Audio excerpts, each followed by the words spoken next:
बिस्मिल्लाहिर्रहमानिर्रहीम। दोस्तों, आज हम आपको 9th क्लास मैथमेटिक्स साइंस वालों का 1.4 बताने लगे हैं। पहला क्वेश्चन हमने लिखा है, हम आपको यहाँ पर ये बताएंगे कि आप दो मैट्रिक्स को या तीन मैट्रिक्स को मल्टीप्लाई कैसे कर सकते हैं। मल्टीप्लाई की डेफिनेशन क्या होगी, कैसे इसका तरीकाकार होगा, पहले बेटा आपको ये चीज पता होनी चाहिए। ठीक है, आइए देखिए, याद रखिए जब मल्टीप्लिकेशन करते हैं उसका तरीकाकार क्या होगा। ये मैंने दो मैट्रिक्स लिखे हैं यहाँ पर, ठीक है। आप क्या करेंगे, पहला जो मैट्रिक्स आपके पास होगा आप इसके कॉलम काउंट करेंगे, इसके कॉलम कितने हैं। देखिए कौन सा है, एक कॉलम इसका ये है, एक कॉलम इसका ये है, यानी कि दो कॉलम है मेरे पास। ऐसे ही अगले मैट्रिक्स की दो ही रो हुई तो जो आपकी प्रोडक्ट है वो पॉसिबल है, राइट। तो देखिए एक इसकी रो ये है, एक इसकी रो ये है। इससे साबित क्या हुआ, इस मैट्रिक्स के अंदर, इस इक्वेशन के अंदर दो रो है और दो ही कॉलम्स हैं। सिर्फ दो कॉलम्स हैं और दो ही रो हैं अगले की, तो ये जो प्रोडक्ट है ये पॉसिबल है। फिर सुने ध्यान से, इसकी डेफिनेशन क्या है आप ये देखेंगे कि पहले जो आपको मैट्रिक्स दिया हुआ है इसके कॉलम कितने हैं, अगर इसके कॉलम और अगले मैट्रिक्स की रो इक्वल हुई तो प्रोडक्ट पॉसिबल है, वरना पॉसिबल नहीं है। इसको देखिएगा, ये मेरे पास दो मैट्रिक्स हैं। अगर मैं इस वाले को देखूं पहले को, इसके अंदर सिर्फ एक कॉलम है, एक कॉलम है। इसकी रो देखें तो वन रो और दूसरी रो, यानी कि इसके अंदर पहले मैट्रिक्स का कॉलम और दूसरे मैट्रिक्स की रो जो है वो इक्वल नहीं है, राइट। तो इसे साबित क्या हुआ, product is not impossible, product not impossible, not possible, right. इसको देखिए आप, फिर बात ध्यान से सुने, अल्फाज पे तवज्जो करें आप। पहले मैट्रिक्स के अंदर रो और दूसरे मैट्रिक्स, पहले मैट्रिक्स के अंदर कॉलम और दूसरे मैट्रिक्स के अंदर रो वो इक्वल होनी चाहिए। देखिए यहां पर एक ये कॉलम है और एक ये कॉलम है, कॉलम 1 एंड कॉलम 2, दो कॉलम्स है। अब बात क्या होगी, अगले मैट्रिक्स के अंदर भी दो ही रो होने चाहिए। देखते हैं, एक ये है रो और एक रो ये है। इससे साबित क्या हुआ कि ये जो इक्वेशंस बनी हुई हमारे पास, ये दो मैट्रिक्स बने हुए हैं, इसकी जो प्रोडक्ट है वो बिल्कुल पॉसिबल है। ठीक है जी, आइए चलते हैं अगले क्वेश्चन की तरफ। याद रखिए, ध्यान से सुन लें, फिर प्रोडक्ट का तरीकाकार। पहले मैट्रिक्स की जो रो है, सॉरी कॉलम्स हैं, पहले मैट्रिक्स के कॉलम दूसरे मैट्रिक्स की रो ये बराबर होने चाहिए, राइट। बड़े तरीके से आप इसको फॉलो करना है। आइए देखिए 1.4 क्वेश्चन नंबर 2। अब आपको प्रोडक्ट का प्रॉपर मेथड समझ आने वाला है, ठीक है। कहता है ये दो मैट्रिक्स है आपके पास, फाइंड AB। आप लिखेंगे AB इज इक्वल, बेटा देखिए पहले A है तो A की जो वैल्यू पहले लिखेंगे आप 3 -1 0 एंड 3। आगे B है तो B है 6 एंड 5। दो मैट्रिक्स को मल्टीप्लाई करने का तरीकाकार, पहले तो आप ये चेक करेंगे कि आपकी ये प्रोडक्ट है पॉसिबल है कि नहीं है। क्या तरीकाकार बताया था, पहले मैट्रिक्स की जो कॉलम्स हैं, पहले मैट्रिक्स के कॉलम अगले मैट्रिक्स की रो बराबर होनी चाहिए। यहां पे देखते हैं, एक कॉलम दो कॉलम, एक रो दो रो। इसे साबित क्या हुआ, पहले मैट्रिक्स के कॉलम और दूसरे मैट्रिक्स की रो बिल्कुल बराबर है। तो आप इसको आप मल्टीप्लाई करेंगे। आइए मल्टीप्लाई तरीकाकार, ध्यान से सुनिएगा बेटा। पहली रो पहला कॉलम, पहली रो अगले मैट्रिक्स का पहला कॉलम, पहला लफ्ज पहले से तरफ खाएगा, दूसरा लफ्ज दूसरे के साथ तरफ खाएगा। याद रखिए इन दोनों के दरमियान प्लस का साइन आएगा, ठीक है। 3 को 6 के साथ मल्टीप्लाई करें आप, 3 × 6, अब प्लस लगा दें आप, ठीक है जी। 0 को 5 के साथ मल्टीप्लाई कर दें, ओके हो गया। मैंने क्या किया, पहले मैट्रिक्स की पहली रो को अगले मैट्रिक्स के पहले कॉलम का मल्टीप्लाई कर दिया। ठीक है, अब आप इसको देखिए, पहला ये रो जो है इसका ज़रब खाएगी, पहला लफ्ज पहले से ज़रब खाएगा, दूसरा लफ्ज दूसरे के साथ। -1 को 6 से मल्टीप्लाई किया ये बन गया, फिर 3 को 5 से मल्टीप्लाई किया तो बेटा ये बन गया, राइट। 3 6 18, 0 को 5 से मल्टीप्लाई किया तो 0।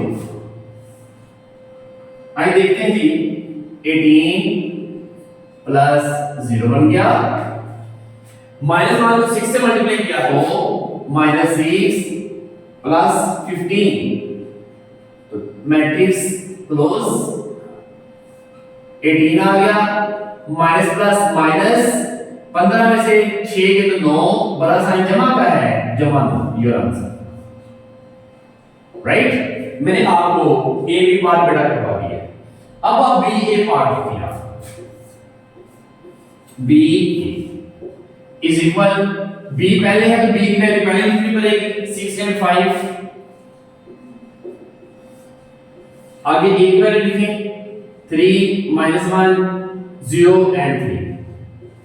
चेक करते हैं कि आपकी जो मल्टीप्लिकेशन है पॉसिबल है कि नहीं है। मैंने क्या बताया था, पहले मैट्रिक्स का जो कॉलम्स है दूसरे मैट्रिक्स की रो के बराबर होना चाहिए। देखिए आप बेटा, पहला मैट्रिक्स ये है, इसका एक कॉलम है, अब अगले मैट्रिक्स का भी एक ही कॉलम होना चाहिए, एक रो होनी चाहिए, फिर पॉसिबल है। देखते हैं, एक रो नंबर 2, यानी ये इक्वल नहीं आ रही, तो इससे साबित क्या होगा, नॉट इम्पॉसिबल। क्या होगा, नॉट पॉसिबल, ये पॉसिबल नहीं है, राइट। इस तरह से आपने प्रोडक्ट का सिलसिला करना होगा। आइए चलते हैं क्वेश्चन नंबर 3 पर। आइए बेटा, हम आपको बताने लगे हैं क्वेश्चन नंबर 3 1.4 का मोस्ट इंपॉर्टेंट। अब यहां पर प्रॉपर आपको मल्टीप्लिकेशन का तरीका समझ आने वाला है। अच्छा, मैंने आपको क्या बताया था, पहले आइडेंटिफिकेशन देखिए आप, बार-बार आइडेंटिफिकेशन को देखिए आप।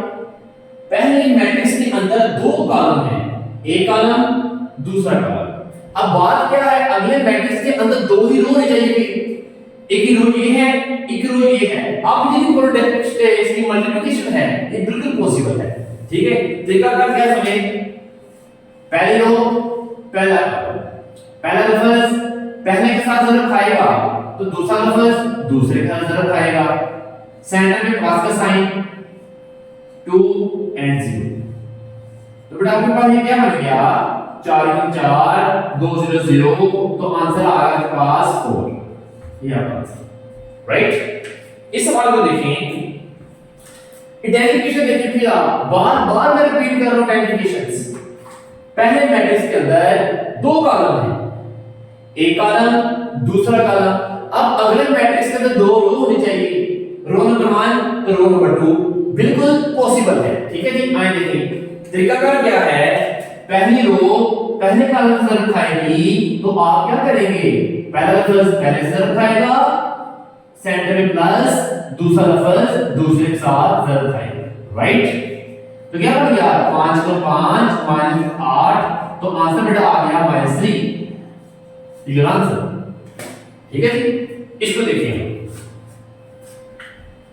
बड़े ध्यान से फिर देखें, पहली बार आइडेंटिफिकेशन देखें, पहले मैट्रिक्स के अंदर दो कॉलम हैं तो अगले मैट्रिक्स के अंदर दो रो होनी बड़ी जरूरी है। Column number 1 column number 2, row number 1 row number 2 बिल्कुल इक्वल है, तो आप क्या करेंगे, पहले लफ्ज पहले से ज़रब खाएगा तो दूसरा लफ्ज दूसरे के साथ,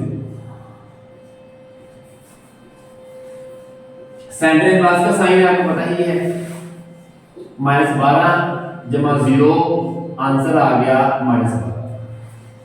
ये डू योरसेल्फ है जी, आप ये खुद करेंगे, राइट। क्वेश्चन नंबर 4 देखिए, यहां पर कितने कॉलम हैं, दो कॉलम्स हैं, कॉलम नंबर 1 कॉलम नंबर 2। रो कितनी है, रो नंबर 1 रो नंबर 2, बिल्कुल ठीक है। तो आप क्या करेंगे, मल्टीप्लिकेशन करेंगे, कैसे, बड़े ध्यान से समझने है। पहली रो पहला कॉलम, पहली रो पहला कॉलम, पहला लफ्ज पहले के साथ ज़रब खाएगा तो दूसरा लफ्ज दूसरे के साथ ज़रब खाएगा, राइट। आपने पहले मैट्रिक्स की पहली रो को पहले से मल्टीप्लाई कर दिया, अब पहली रो को आपने दूसरे के साथ भी ज़रब देनी है। तरीका का वही होगा, पहला लफ्ज पहले से ज़रब खाएगा तो दूसरा लफ्ज दूसरे के साथ ज़रब खाएगा, तो सेंटर में साइन कौन सा होगा, प्लस का। 2 को आपने -4 से मल्टीप्लाई कर देना, राइट। अब आप अगली रो को देखिए, ये रो आपने कंप्लीट कर दी है, इसको देखिए, ये रो ये कॉलम, ये रो ये कॉलम, इसको पहले इससे मल्टीप्लाई करेगा, पहला लफ्ज पहले से ज़रब खाएगा तो दूसरा लफ्ज दूसरे के साथ, इसको इससे अपना 0 को 0 से मल्टीप्लाई करें आप। अब इस रो को इस कॉलम से मल्टीप्लाई करें, पहला लफ्ज पहले के साथ तो बेटा दूसरा लफ्ज दूसरे के साथ, 0 को -4 के साथ। समझ आ गया आपको? अब आप इस रो को देखेंगे, इस रो के साथ भी वही सलूक करेंगे जो आपने ऊपर वाली दो रो के साथ किया है। पहला लफ्ज पहले के साथ, दूसरा लफ्ज मेरा बेटा दूसरे के साथ, दो बातें क्लियर।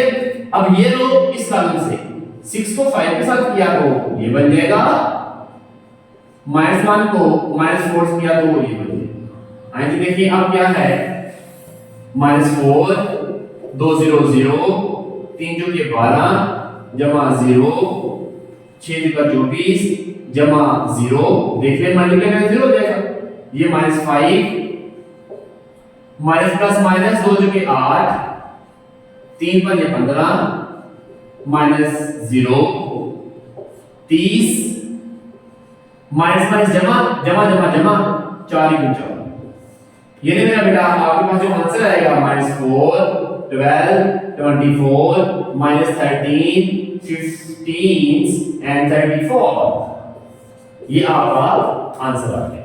आई विल होप आपको समझ आ गई होगी। जिस बच्चे को किसी भी जगह पर कोई परेशानी आए, समझ ना लगे, आप कमेंट्स में मुझे मैसेज कर सकते हैं, मैं इंशाल्लाह अगले जैसे उससे रिलेटेड के सवाल आएगा वो प्रॉपर डिटेल के साथ आपको समझाऊंगा। ठीक है जी, आए चलते हैं नेक्स्ट। अल्लाह हाफिज़।